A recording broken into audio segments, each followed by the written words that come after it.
हरे कृष्णा। आप सब लोगों का भगवत गीता ज्ञान प्रबोधिनी सत्र में स्वागत है। हम इसके 12वें अध्याय से चर्चा कर रहे हैं जिसका शीर्षक है शांति सूत्र। हम भगवत गीता यथारूप प्रश्नावली से चर्चा कर रहे हैं और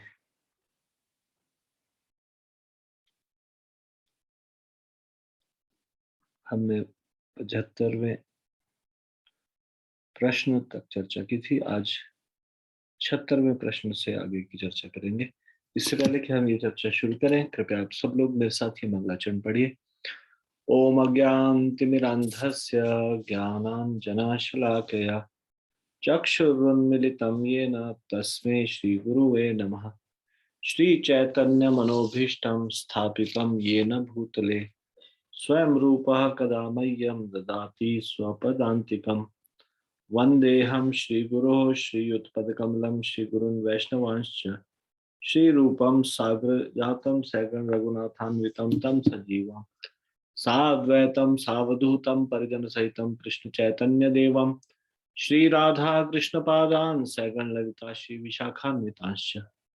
हे कृष्ण करुणा सिंधु दीनबंधु जगतपते गोपेश गोपिका कांत राधा कांत नमोस्तुते। तप्त कांचन गौरांगी राधे वृंदावनेश्वरी वृषभानुसुते देवी प्रणमामि हरिप्रिये। वाञ्छाकल्पतरुभ्यश्च कृपा सिन्धुभ्य एव च पतितानां पावनेभ्यो वैष्णवेभ्यो नमो नमः।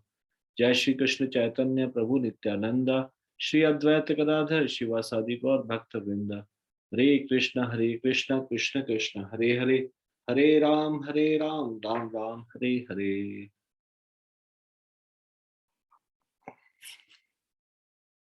तो 62वां श्लोक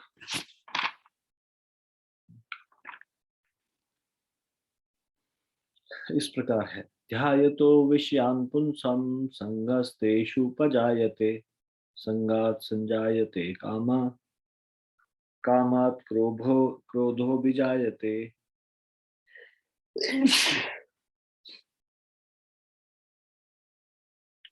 इंद्रिय विषयों का चिंतन करते हुए मनुष्य की उसमें आसक्ति उत्पन्न हो जाती है और ऐसी आसक्ति से काम उत्पन्न होता है और फिर काम से क्रोध प्रकट होता है।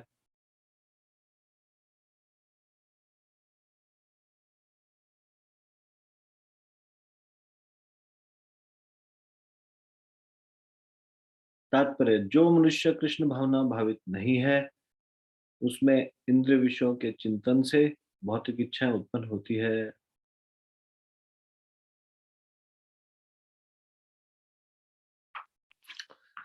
तो यहाँ पे ये लिखा है कि जो कृष्ण भावना भावित नहीं है, यानी कि अगर कोई, if someone is not a devotee, तो उसमें इंद्रिय विषयों के चिंतन से भौतिक इच्छाएं उत्पन्न होती है।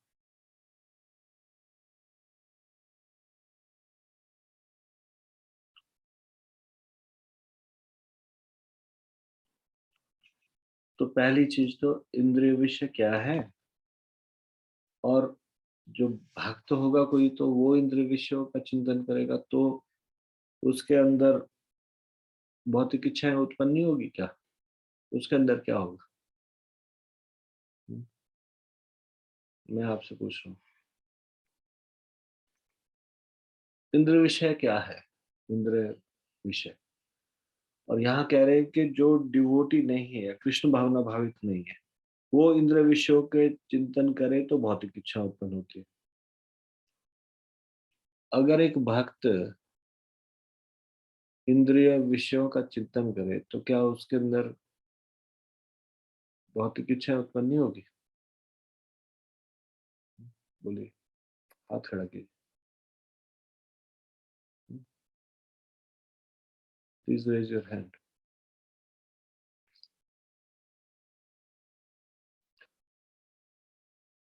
आप सब लोग भक्त हैं। आप लोग यदि इंद्रिय विषय का चिंतन करें, आप लोगों के अंदर काम इच्छाएं उत्पन्न होगी, भौतिक इच्छा उत्पन्न होगी।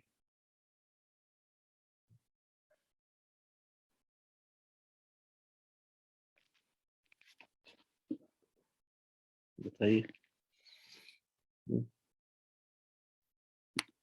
धन्ना सिंह प्रभु। यस प्रभु जी। हरे कृष्णा प्रभु जी, दंडवत प्रणाम। सभी भक्तों को दंडवत प्रणाम। धन्यवाद प्रणाम। प्रभु जी, इच्छाएं तो कभी खत्म होती ही नहीं है प्रभु जी। और लेकिन जब हम जैसे कि भगवान के प्रति तब थोड़ी इच्छा हमारी कम हो सकती हैं, और हमारा मन जो है उसके ऊपर जो मैल जपा हुआ है वो बहुत इतना हुआ होता है, वो उसका फर्क पड़ता ही है। चाहे मैं जितनी मर्जी हरे कृष्णा बोलूं, फिर भी जो है वो साफ नहीं होता है प्रभु जी। वो चीजें बढ़ती जाती हैं। लेकिन ज्यों ज्यों ज्यादा जब मैंने देखा, जब से मैं इस भक्ति में आया हूँ तो मेरी बहुत इच्छाएं थी, लेकिन धीरे धीरे मुझे आज कुछ स्वाय हरे कृष्णा से बाद कोई बात नहीं मेरे को याद आती है प्रभु जी, और बाकी इच्छा मेरी कम होती है। लेकिन ये नहीं कि इच्छा कम नहीं हुई, होती हैं सब प्रभु जी, ये मैं कहता हूँ। मेरे तो यही है विचार प्रभु जी, बाकी तो हरे कृष्णा। ठीक है। इंद्र विषय क्या है?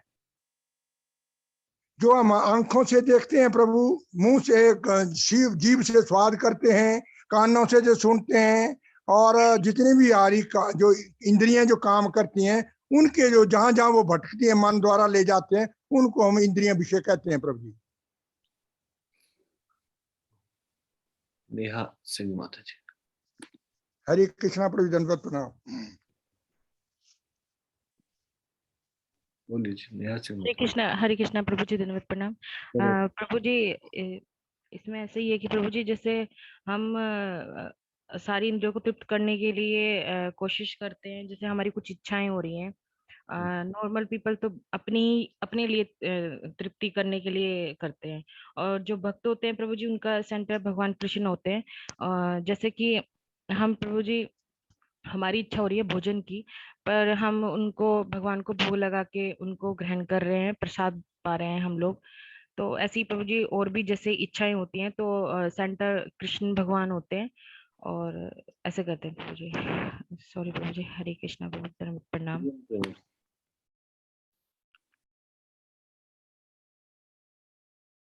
भुवन प्रभु। हरे कृष्णा प्रभु, धन्यवाद जी। तो ये एक्चुअली ऐसा है कि जैसे हम जो भक्त भक्ति के अंदर लगे हुए हैं, हमारे अंदर भी इच्छाएं इस प्रकार की बलवती होती है, परंतु जब हम भक्ति के अंदर आते हैं तो हम कृष्ण को सेंट्रलाइज कर लेते हैं। तो हमारी हर चीज जो है कृष्ण से सेंटर में आ जाती है, केंद्रित जो है कृष्ण होते हैं उसके अंदर।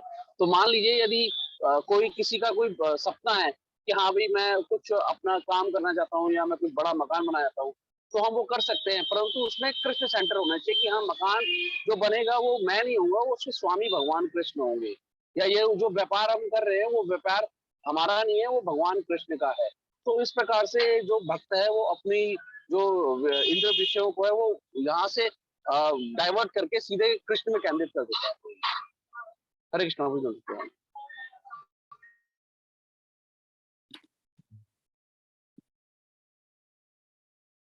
तरुण गोयल माता जी। हरे कृष्णा प्रभु जी, दंडवत प्रणाम। जी।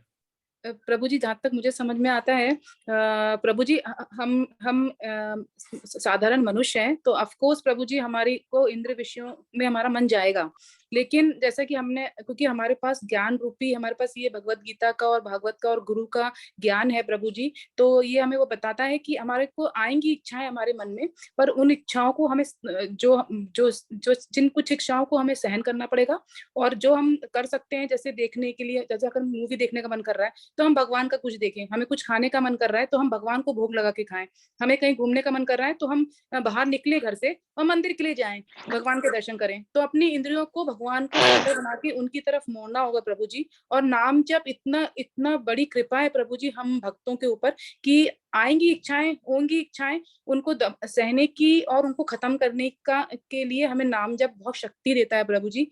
तो वो इस तरह से सहायक है हमारे लिए इंद्र। हरे कृष्णा प्रभु जी। जय। मेहुल प्रभु, आप कुछ कहना चाहते? हरे कृष्णा प्रभु जी, दंडवत प्रणाम। प्रभु जी, मैं थोड़ा सा, मुझे कुछ मतलब समझ आ रहा था, मैं उसको प्रयत्न करूंगा प्रभु जी, शायद गलत हो सकता है। दो याद आ रही थी मुझे, कभी हमने पिछले श्लोक में 6.2.6 में देखा ही था कि अगर मतलब अगर कुछ खातों का इस्तेमाल करना ही है तो क्यों ना भगवान का अल्टर साफ करने में किया जाए, और अन्य बहुत ऐसे अपने बॉडी के अंगों को भगवान की सेवा में लगाया जा सकता है, पूरे शरीर को। और प्रभु जी एक बात और आपने बताई थी कि क्यों हम छोटा टारगेट रखें, छोटा टारगेट क्यों रखें कि 10 रुपए की चीज क्यों खरीदें, जब हमको ये पता है कि अगर अगर हमारे पास करोड़ रुपए हैं तो 10 रुपए की चीज तो ऑटोमेटिकली आ जाएगी। तो जैसे एक चैतन्य चरितामृत का एक श्लोक जो प्रभु जी ने कराया था, मुझे स्मरण आ रहा था, श्रद्धा शब्द विश्वास करे शूद्र निश्चय कृष्ण भक्ति कैले सर्व कर्म कृत है। तो अगर हम कृष्ण की भक्ति करते हैं, सारे अन्य गॉड काम तो स्वतः ही पूरे हो जाते हैं। तो उनके बारे में मतलब उनके विषय में सोच कर उसमें अपना टाइम क्यों लगाएं, मतलब क्यों ना भगवान की सेवा में व्यस्त हूँ और उनको वो श्रद्धा पूर्वक उसको करें, वो सारे कर्म हो जाए पूरे पूर्ण हो जाएंगे। सॉरी प्रभु जी, हरे कृष्ण।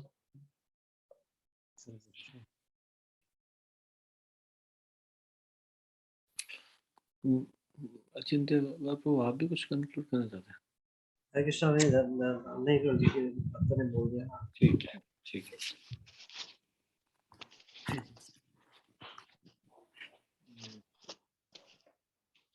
प्रभु जी कह रहे अचंत गौर तुम।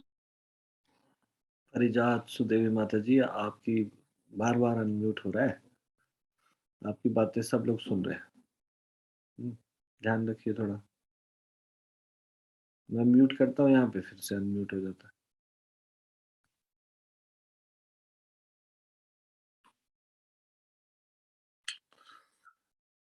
ठीक है, तो जो मनुष्य कृष्ण भावना भावित नहीं है उसमें इंद्रिय विषयों के चिंतन से भौतिक इच्छाएं उत्पन्न होती है।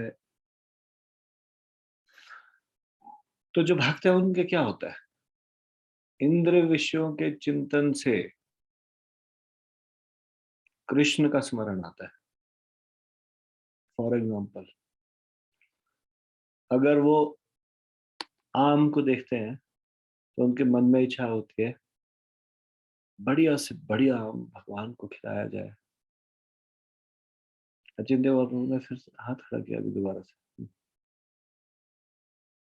हरे कृष्णा प्रभु जी, आपने क्वेश्चन पूछा था तो मैंने हैंड रेज किया कि प्रभु जी आप बताने जा रहे थे, तो मैंने भी पूछा, आप बताइए।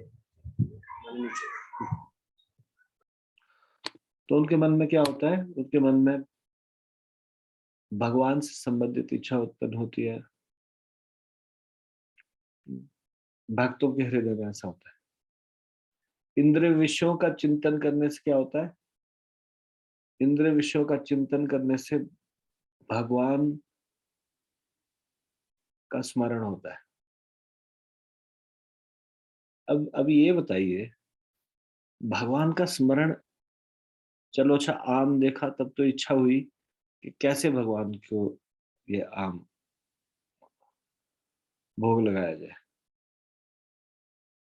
मान लीजिए वो किसी कामी पुरुष और एक स्त्री को प्रेमालाप करते देखे, अब बोलो भगवान का चिंतन कैसे आएगा? बताइए जरा। भक्तों का चिंतन कुछ भी देखें इंद्रिय विषयों का इस्तेमाल करते ही भगवान का चिंतन होता है। अब बताओ कैसे चिंतन है? If someone is a pure devotee, he is जड़ भरत की तरह वो इस तरह से जा रहे हैं किसी स्थान से, और वहां पे देख रहे हैं कोई निर्लज होके आलिंगन कर रहा है एक जोड़ा, बताओ उनको भगवान का चिंतन होगा उसके बाद?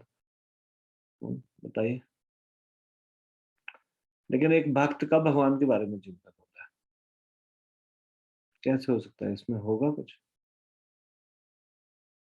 हाँ होगा। किस प्रकार से होगा? हाँ अचिंत्य को यस रोज आप कुछ बता। म्यूट अनम्यूट करूंगा। हरे कृष्णा प्रभु जी, धन्यवाद। प्रभु जी एक बार आपने बताया था जैसे प्रभु जी अनुकूल और प्रतिकूल, तो प्रभु जी जैसे अनुकूल स्थिति हो उनके द्वारा भी भगवान का स्मरण किया जा सकता है, और प्रतिकूल परिस्थितियां भी हो उनके द्वारा भी भगवान का स्मरण किया जा सकता है। वैसे प्रभु जी ऐसी स्थिति में ऐसा विचार एकदम से सावधान हो जा सकते हैं कि ये प्रतिकूल स्थिति है और ये बड़े इसको मुझे जो है ये प्रतिकूल है और मेरे को बिल्कुल नहीं देखना है, तो अपने आप को वहां से हटाना है। नहीं तो जैसे मुझे तुरंत ही स्मरण होगा भक्ति के बारे में कि मुझे अपनी भक्ति को प्रोटेक्ट करना है, सुरक्षा करनी है। और साथ में मुझे इस प्रकार से भी भाव आ सकता है कि हमारे जो है बद अवस्था जो हमारे संसार में जो जो पतन का कारण है या हमारे संसार में पड़े रहने का कारण ये विचार है। जो वास्तव में जो प्रेम है वो तो भगवान से के साथ है। इस संसार में जो है ये प्रेम नहीं है, काम है, जैसा आचार्य सुनाए प्रभु जी ने बताया है, ये हम रूपा जी के बोल देते हैं। तो प्रभु जी इस प्रकार से भगवान का स्मरण करें। हाँ। तो मैं आपको एक उदाहरण देता हूँ। उदाहरण ये है, एक बार प्रभुपाद जी का शिष्य प्रभुपाद जी के साथ जा रहे थे फ्लाइट में।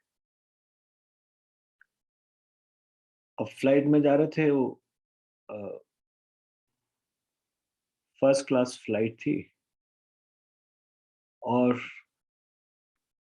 उस समय अभी जैसे इंटरनेशनल फ्लाइट में सबकी सीट में अलग अलग स्क्रीन होती है, वो अलग अलग चीजें कुछ भी देख सकते हैं एंटरटेनमेंट के लिए। लॉन्ग फ्लाइट्स में, इंटरनेशनल फ्लाइट्स में अभी ऐसा होता है, उस समय ऐसा नहीं होता था। उस समय ऐसा होता था जैसे वीडियो बस में सामने एक वीडियो चल रहा है, उसी को सब देखेंगे, है ना, इस तरह से होता था।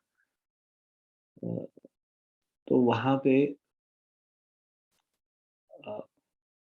चार्ली चैपलिन की मूवी लगाई थी।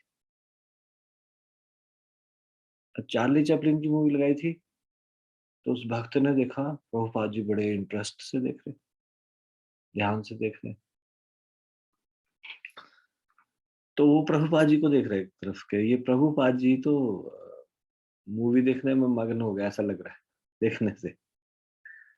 और थोड़ी देर बाद कुछ कॉमेडी सीन आया तो प्रभुपाद जी जोर से हंसे।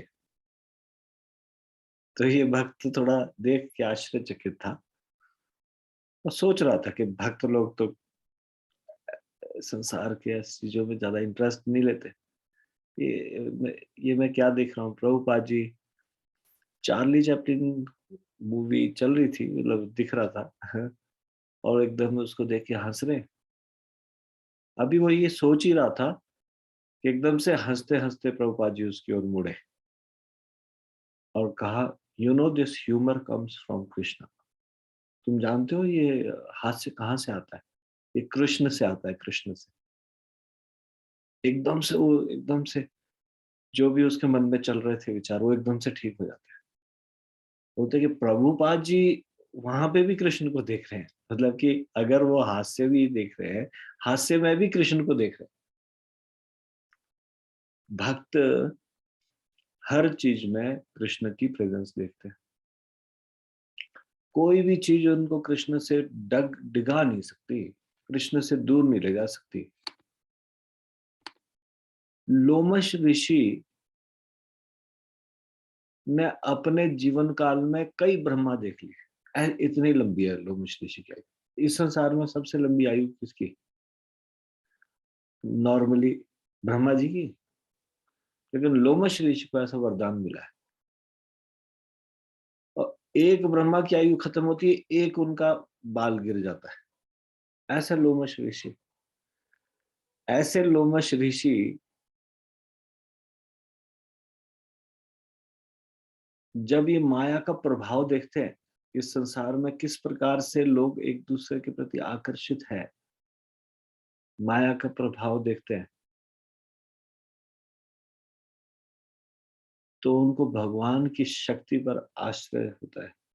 देखिए ये कैसी माया है जो सबको नचा रही है संसार में। अब बताइए, लोमश ऋषि एग्जाम्पल है इस चीज की। वो किसी को कामासक्त होते भी देखते हैं तो भी उनको भगवान का विचार होता है कि देखो देखो ये माया कैसी है, भगवान की माया है, भगवान की माया से ये लोग सारे कैसे नाच रहे। एक शुद्ध भक्त विचलित नहीं होता ऐसे चीज से। हाँ, अपनी इंद्रियों को सिकोड़ लेता है कछुए की तरह,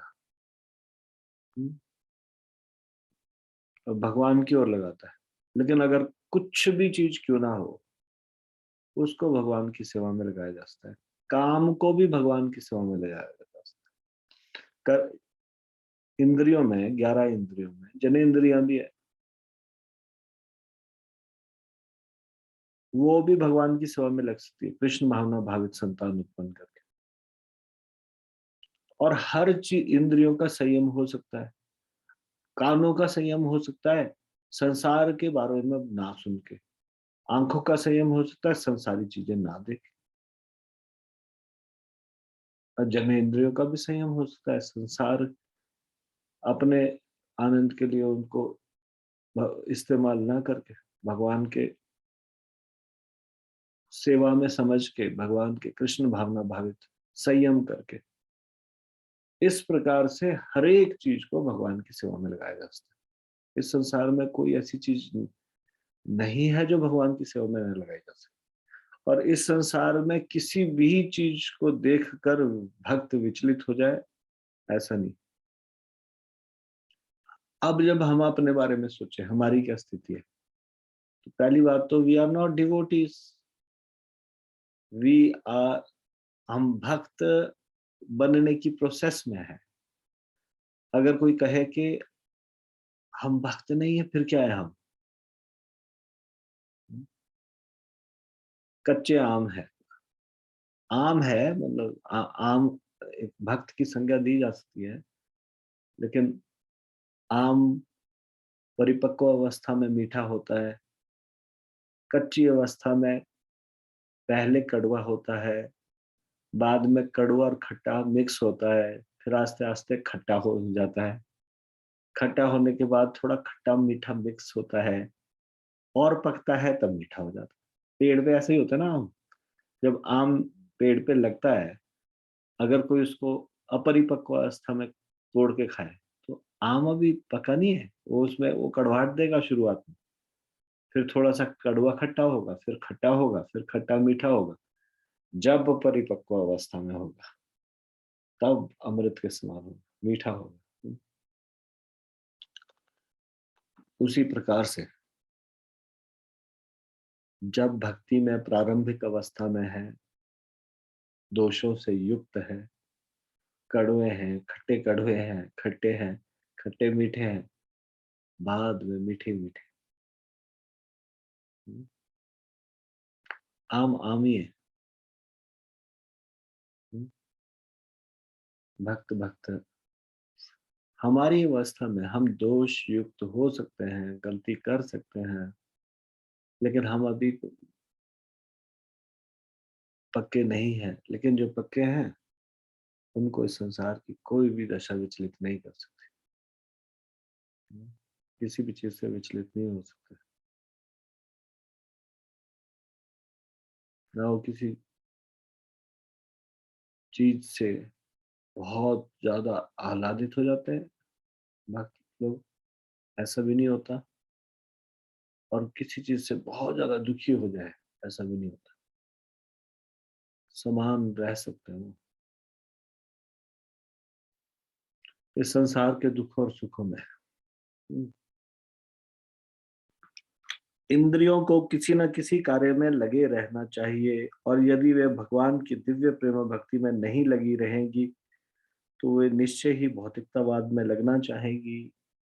देखिए, इन सारी इंद्रियों के ऊपर एक सरदार है, वो है मन। ये 5 ज्ञानेंद्रिया, 5 कर्मेंद्रिया, इनके ऊपर एक सरदार बैठे हैं, और वो है 11वीं इंद्रिया मन। और ये मन इतना विचित्र है, ये खाली बैठ नहीं सकता कभी। मन कभी खाली बैठ नहीं सकता, हर समय उसको कार्य चाहिए। अब मन कार्य कैसे करता है? इन बाकी इंद्रियों को इधर उधर विचलित करता रहता है, आंखों को इधर उधर देखने में लगाएगा, कानों को इधर उधर सुनने में लगाएगा, मतलब उसको कुछ एंगेजमेंट चाहिए, और अगर उसको एंगेजमेंट नहीं मिलेगी तो वो उपद्रव मचाएगा। ये है मन के कार्य। मन को एंगेजमेंट में नहीं मिलेगी तो वो उपद्रव मचाएगा। इसकी तुलना एक ऐसे राक्षस से या ऐसे जिन्न से की जा सकती है जैसे कि आपने वो कथा सुनी है, एक बार एक व्यक्ति को जिन्न मिल गया,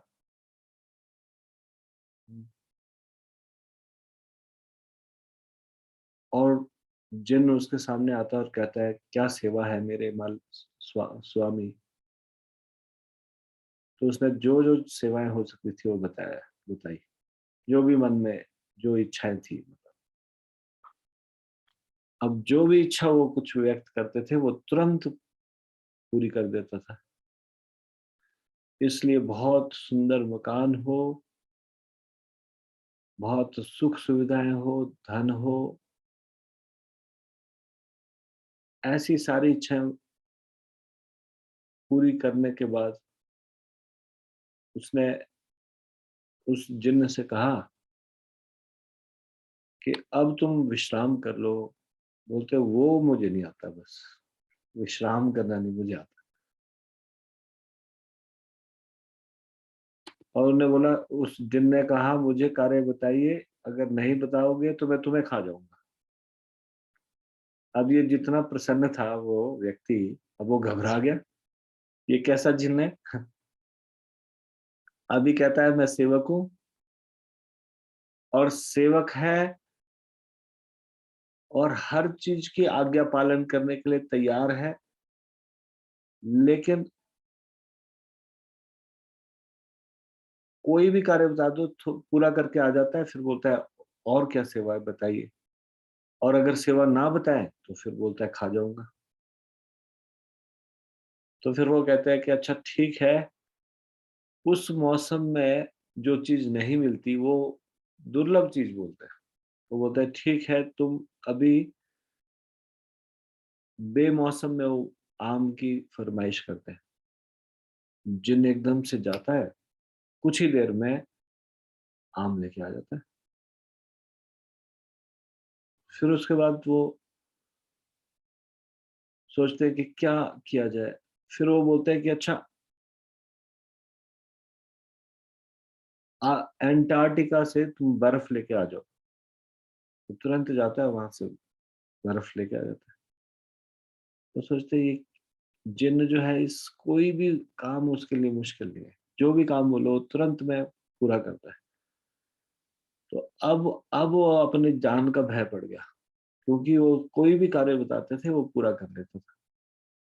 तो उसने कहा कि अच्छा ठीक है, एक काम करो, मुझे मेरे गुरुदेव के पास ले चलो। जिन पलक झपकते ही उनको गुरु के आश्रम के बाहर पहुंचा देते। अब वो कहते हैं कि मैं गुरुदेव से जब तक मिलकर ना आऊं तब तक मेरा इंतजार कर। और फिर वो गुरुदेव के पास जाते हैं और बोलते हैं कि गुरुदेव ये जिन कहीं से मिल गया और ये सारी इच्छाएं पूरी करता है, लेकिन ये कहता है मैं खाली नहीं बैठ सकता, अगर तुमने मुझे कुछ कार्य नहीं दिया तो मैं तुम्हें खा जाऊंगा। तो मैं बहुत विपत्ति में फंस गया हूं, मैं क्या करूं। तो उनके गुरुदेव ने उनके कान में कुछ कहा, जिसको सुन के उनके चेहरे पे बड़ी प्रसन्नता आई। और उसके बाद उन्होंने बाहर निकल के जिन्न से कहा ठीक है चलो मुझे वापस मेरे घर ले चलो।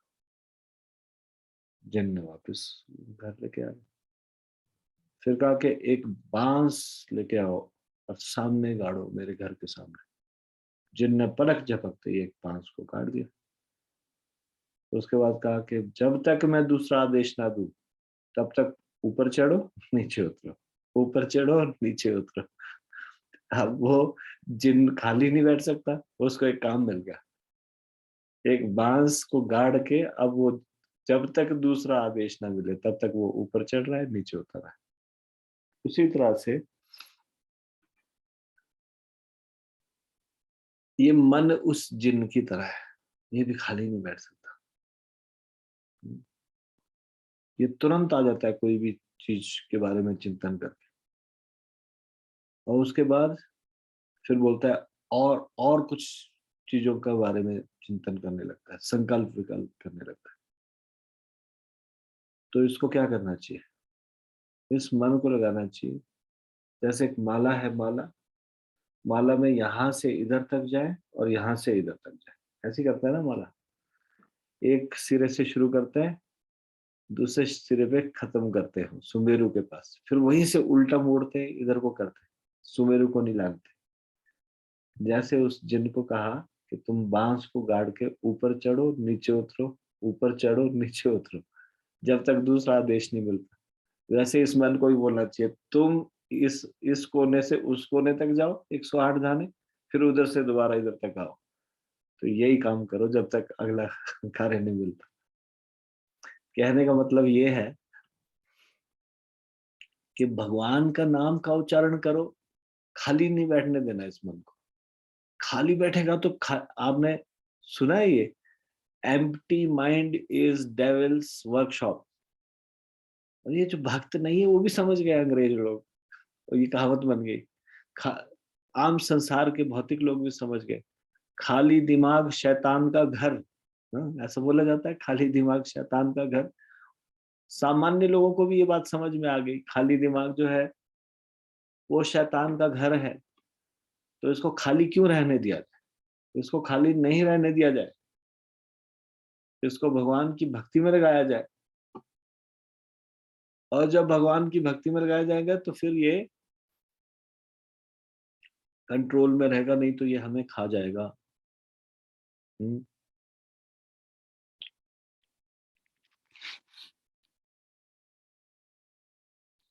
इंद्रियों को किसी न किसी कार्य में लगे रहना चाहिए, और यदि वे भगवान की दिव्य प्रेम भक्ति में नहीं लगी रहेगी तो वे निश्चय ही भौतिकतावाद में लगना चाहेगी। ठीक है, अभी इतना ही। इसके बाद की चर्चा हम अगले प्रवचन में करेंगे। ये श्लोक का तात्पर्य का हमने अभी 3-4 लाइनें किए। ये श्लोक बहुत महत्वपूर्ण है, दूसरे अध्याय का 62वां श्लोक, ये बड़ा महत्वपूर्ण है, उसको अच्छे से करेंगे। ठीक है, ठीक है, यहीं पे विराम देंगे। भगवत गीता ज्ञान प्रबोधनी की जय, श्रीमद् भगवत गीता की जय, शिल प्रभुपाद की जय, निताई गौर प्रेमानंदे, हरि हरि बोल। कृपया सभी लोग ध्यान पूर्वक नरसिंह कवच पढ़ लीजिए।